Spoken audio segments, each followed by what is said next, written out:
The particle is performing SHM like this. अब जब वो this is the mean position जहां पर x इज इक्वल टू 0 होता है, this is one extreme position, x is equal to plus a and this is other extreme position, x is equal to minus a।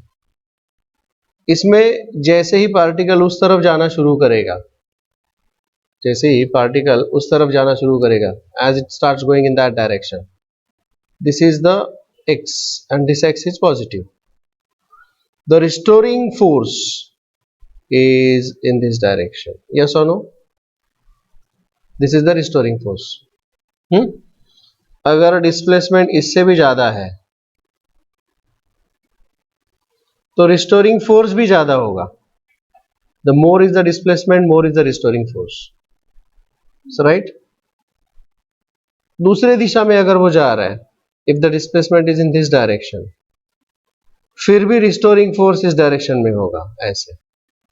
So the restoring force is always directed towards the mean position, in short, and we can say that restoring force is directly proportional to x, rather f is equal to minus kx. K is, मैं यहाँ पर इस constant of proportionality बोलता हूँ, but actually it happens to be the spring constant, force constant of the spring, force constant of the spring. I hope you get me what I'm saying there. Correct? अब मैं f is equal to ma लिखता हूँ. I'll say f is equal to ma. So this will become ma is equal to minus kx, और acceleration is equal to minus k upon m into x. अब और एक मैं यहाँ पर और एक सब्स्टिट्यूशन करूंगा, omega square is equal to k upon m. आगे जाके टाइम पीरियड फाइंड आउट करने के लिए ये वाला सब्स्टिट्यूशन हमारे काम आता है. So this will become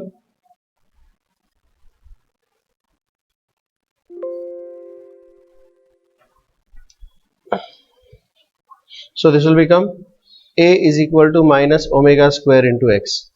by the way ये भी एक फॉर्मूले की तरह हमें यूज करना पड़ेगा बाद में. Acceleration is given by this is acceleration. Is that clear? लेकिन हम एक्सेलरेशन को तीन तरीकों से लिख सकते हैं. एक होता है dv बाई dt, दूसरा होता है d2x बाई dt स्क्वायर, और तीसरा होता है v dv बाई dx. ये तीनों भी चीजें मैंने ऑलरेडी आपको बता दी है. फॉर्मूला पेज पे अगर आप लोग देखोगे उसमें आपको मिल जाएगा. सर्कुलर मोशन का formula page, linear motion, circular motion, उसमें आपको ये सारे फॉर्मूले मिल जाएंगे. Is that clear? सो यहाँ पर अगर मैं इसको ये वाला सब्स्टिट्यूट कर दूंगा तो ये बन जाएगा d2x बाय dt स्क्वायर. इसे मैं इस तरफ ले लूंगा तो ट्रांसफर कर दूंगा, ये पॉजिटिव आएगा, plus omega square x is equal to 0. We call this as the differential equation of linear SHM. हम इसे कहते हैं differential equation of linear SHM. Linear SHM. I hope this is clear to you all. I said I hope this is clear to you all. अब इसी के आगे हमारा ये लेके जाना पड़ेगा. इसे मैं दोबारा इस स्टेप पे चला जाता हूँ. I'll go back to this step and मैं इसको एक्सेलरेशन के जगह पर ये वाला फॉर्मूला लिखता हूँ अब के बार. तो ये बनेगा v dv by dx is equal to minus omega square into x. अभी शायद आपको इंटीग्रेशन और डिफरेंशियल इक्वेशन के बारे में ज़्यादा पता नहीं, इसके लिए आपको ये स्टेप थोड़ा सा डिफिकल्ट लग रहा होगा, लेकिन when we will study differential equation तब आपको ये वाला स्टेप काफ़ी आसान लगेगा. इसमें मैं v और dv एक तरफ करूंगा और x और dx दूसरी तरफ कर लूंगा. तो this will become v dv is equal to minus omega square into x dx. Formula यहाँ पर मुझे यूज करना है x raise to n dx is equal to x raise to n plus one upon n plus one.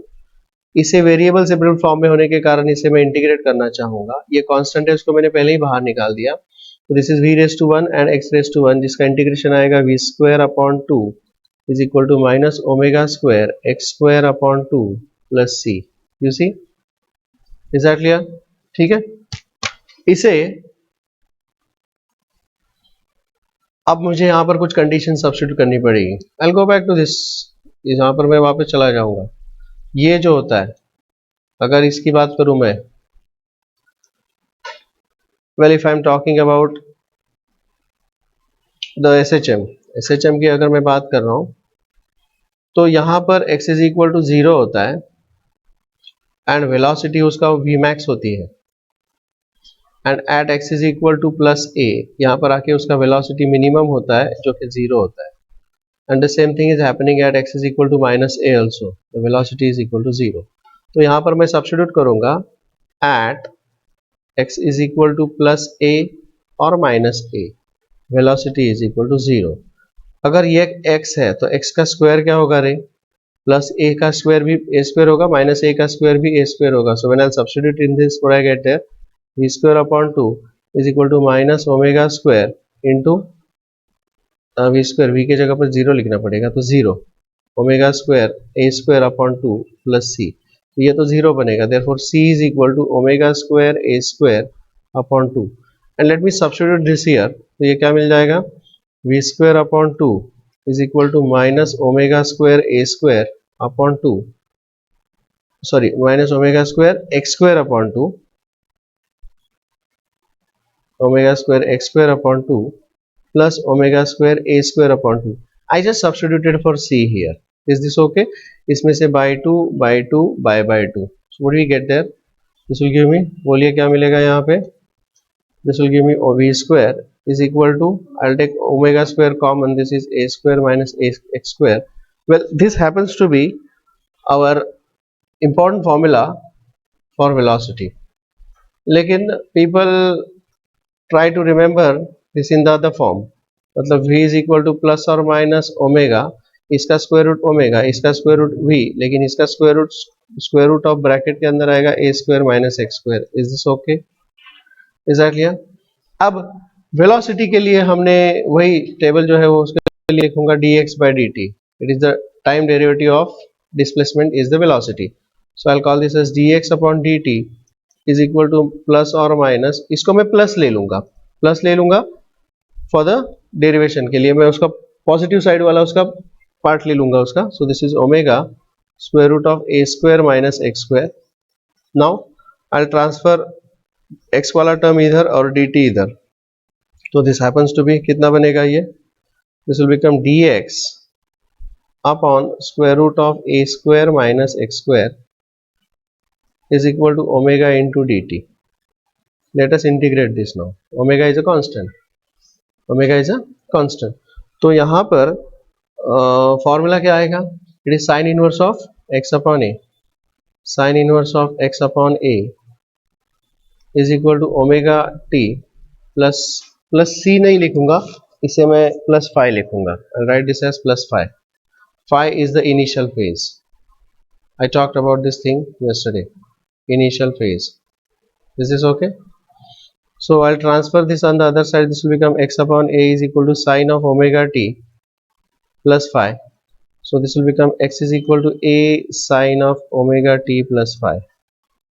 ठीक है, इसे मैं box में डालना चाहूंगा because this is the displacement का फॉर्मूला।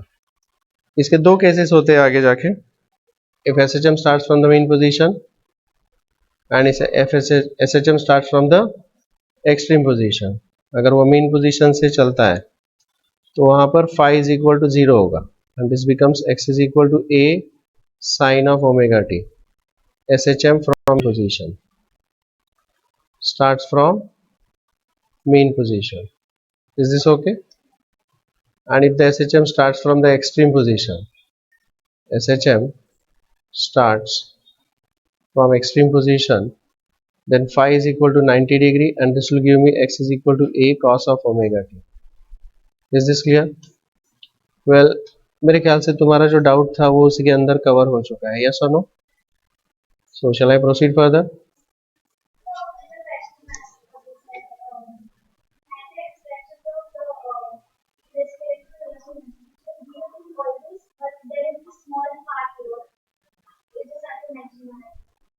क्या क्या लिखा है उन्होंने, क्वेश्चन क्या है? मैं क्वेश्चन बैंक बाद में डिस्कस करता हूँ, ठीक है ना, उसको तुम लिख के रखो कि फिर मैं सारे क्वेश्चंस एक बार ही जब डिस्कस करूंगा